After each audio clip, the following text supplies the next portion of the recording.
Hey, good morning, guys. How you guys doing today?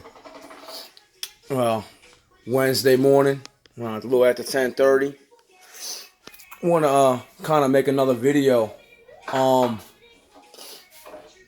I'm I guess kind of like piggybacking off what we talked about yesterday. A little bit more about this performance, man. I'm a little bit more detailed and more the Jon Gruden stuff, man. I really don't.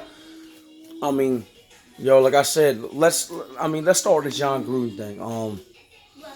As far as what I'm doing, it's discrimination what they do against this guy. They're trying to blackball. I want to make a couple things clear. Um, I tell you what, where do I start? First of all, first of all, just because he said some things that they don't want to agree with, that doesn't go with their narrative and what they want to promote, that don't mean anything. Okay? He said what he said. So what? Did he commit a crime?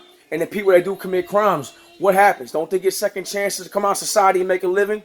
So he didn't commit no crime. Okay, at the end of the day, he wasn't even working for them. And this is what, 10, 11 years ago? That's like almost sudden when you apply for a job with a background check. Background check only goes back 7 years.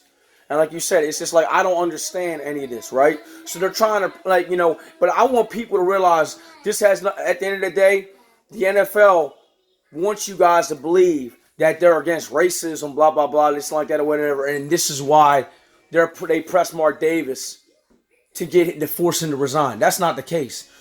It was all okay. Like, and first of all, what he said wasn't racist. He never used the guy's color and never brought up his color. Okay, he said his list was so what? Okay, and he just because his beliefs are different than everybody else, so what? And just like those same people that he supposedly offended, they could have said the same things about him. Should they lose their job? And hey, where's freedom of speech? At the end of the day, they can have a right to feel the way they feel, say what they want, and same thing as John. Okay, it has nothing to do with his coaching, and it's nothing to do with he should be able to go make a living, make a paycheck, and do his job. Okay, he didn't do it. Nah, I don't want to hear this BS, man. But I want at least to the clueless ones out there, the real reason why the NFL really pushed for Mark Davis to do something and basically force him to resign is because not what he said about DeMar Smith. It was what he said about Roger Goodell. That's what I want people to realize. The NFL, and they're gonna tell you it's what he said about the gays, and all this. Well, guess what? If he was so against that, didn't one of his players come out calling Nasib? Didn't he come out the closet and say he was gay? Didn't he come out? Don't you think if he was so much against that, don't you think he would have found a way to release this dude or get rid of him at that time? Nah, he's still playing. Nobody said at the end of the day, so keep talking all that. All this stuff, like I said, that's just the same things before. These same little woke motherfuckers be talking about, oh, well, the same people y'all were trying to say Hillary's emails weren't real, right? I'll get rid of them, right? Oh, that don't mean nothing, right? Oh, but these emails do. Okay. So, and like I said, man, what type of society we living in these days? Like these people up here, are we gonna be judge everything that everybody says or this and all that everybody thinks? Come on, man. We know everybody. You know what I mean? And that's the thing. People are gonna have different beliefs. You know what? Hey, at least be out in the open and be upfront about it. Whatever. You know what I mean? It is what it is. But that right there, that's the reason he's gone. It's not what he said about DeMar Smith. Okay, it was what he said about Roger Goodell. What he said about Roger Goodell, calling him basically a pussy faggot, whatever, anti-football pussy faggot, I think was, I guess, the quoted words out of that email. That's what's going on. So again, that and like I said, and I saw an article, man. Whatever. It's off of our Facebook group. I said how Benny Cunningham, a former Rams, I think, and Bears running back, said, "Look, this stuff's scripted."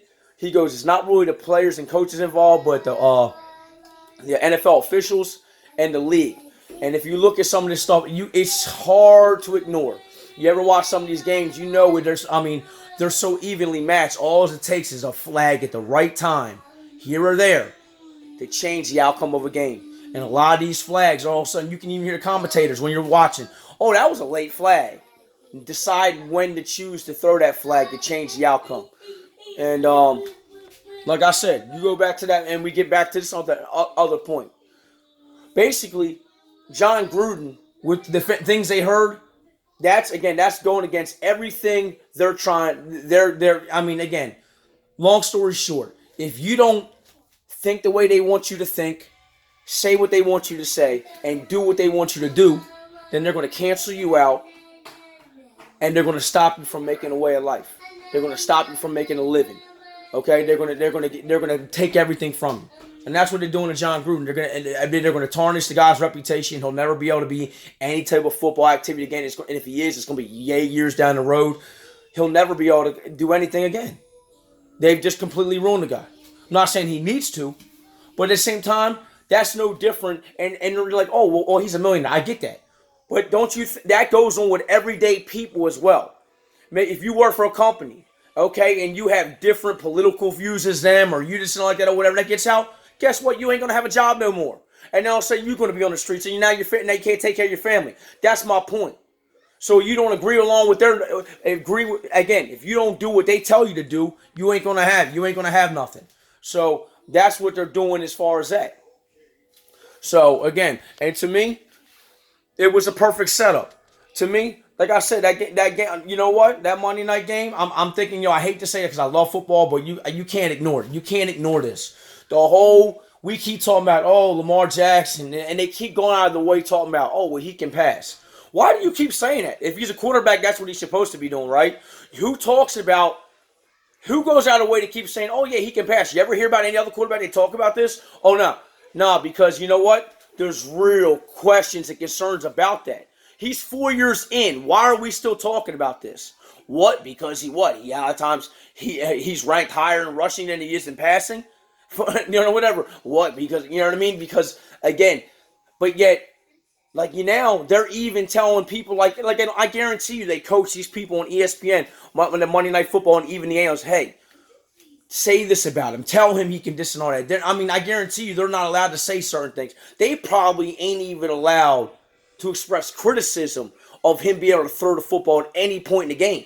Or whatever. Because like I said, just before some of these games, he's got to get better at passing. Now all of a sudden the whole tune changed. He can do this and he can do that. And what a great way to set that up.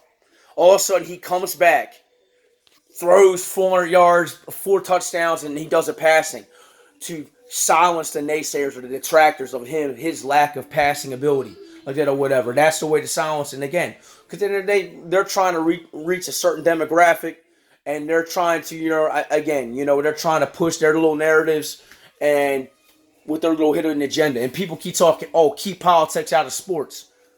Well, you got athletes and like that or whatever that are bringing politics into sports, talking about it. Okay? What do you think went on with this national anthem flag, or whatever? What do you think that Neil did? That brought it all in, and then you followed up or whatever. Okay, they're the ones. You're in your media and your athletes a lot of times that bring politics into sports. It ain't just sports. A lot of people turn on sports to get away from that everyday shit. Okay, so that's not it.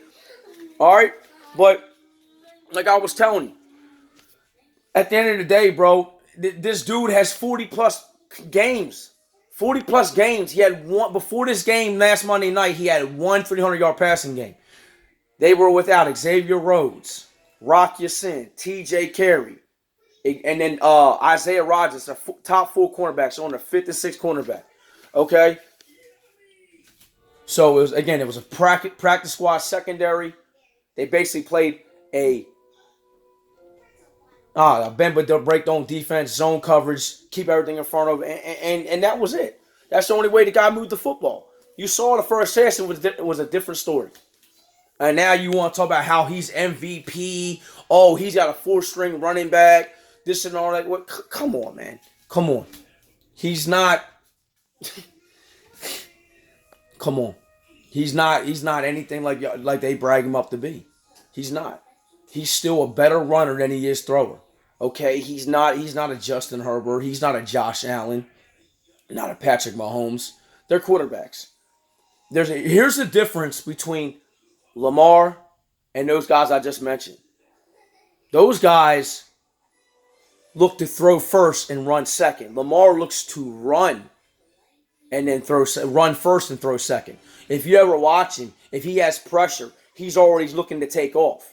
So there you go. Again, the only reason he was able to look halfway decent in this game because they didn't substitute on that front four. They were starting to go like a little bit of hurry up, and he had all day. And guys are running free. That's not going to happen every week. You're not going to play a gas defense playing that same coverage and not making no adjustments every week. Okay?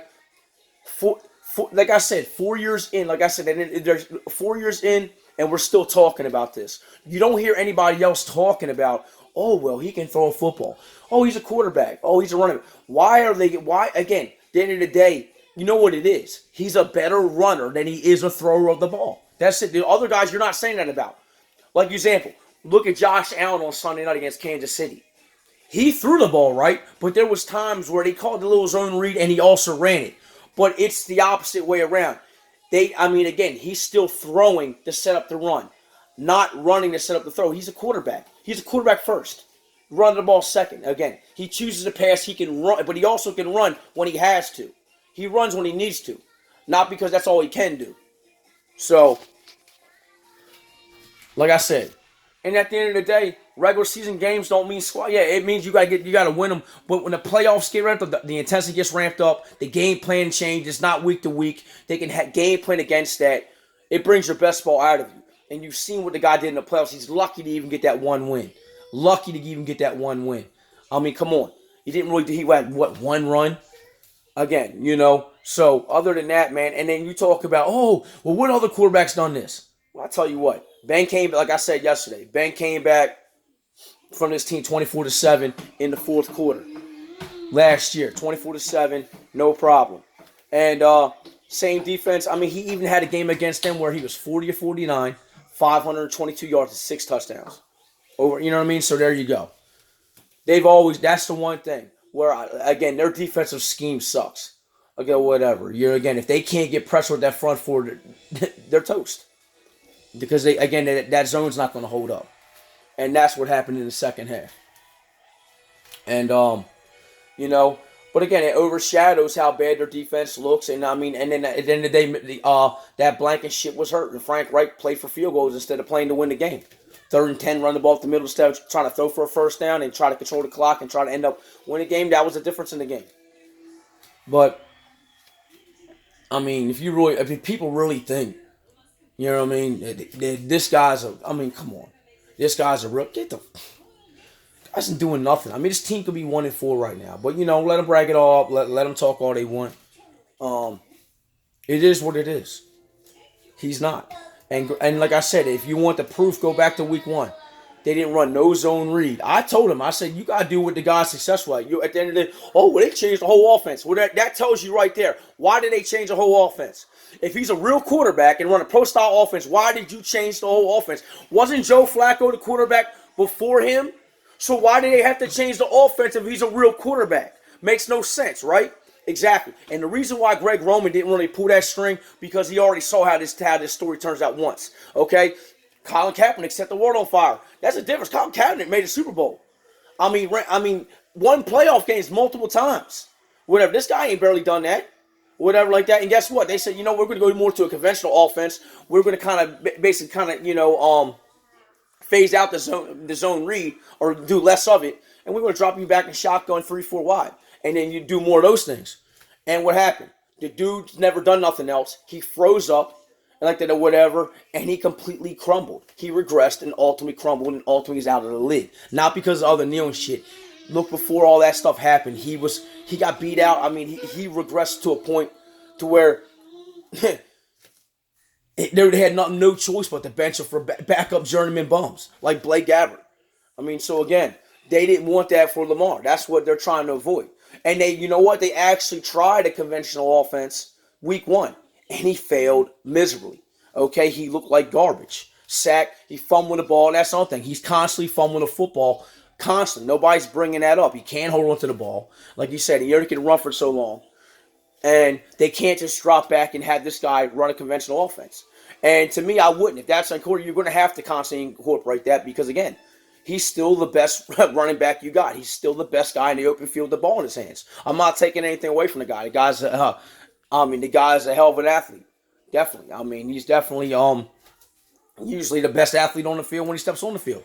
But as far as pure quarterback play, I judge a quarterback of a guy managing the team, distributing the football, and most importantly, a passer of the football in key situations. And you watch him a lot of times in key situations, what's he doing? He ain't throwing it. He's running it. That's a running back. That's a running back. So until he shows he can throw the ball first and run second, compared to run first and throw the ball second, then you can come tell me he's a quarterback. But until that, that's a running back playing quarterback.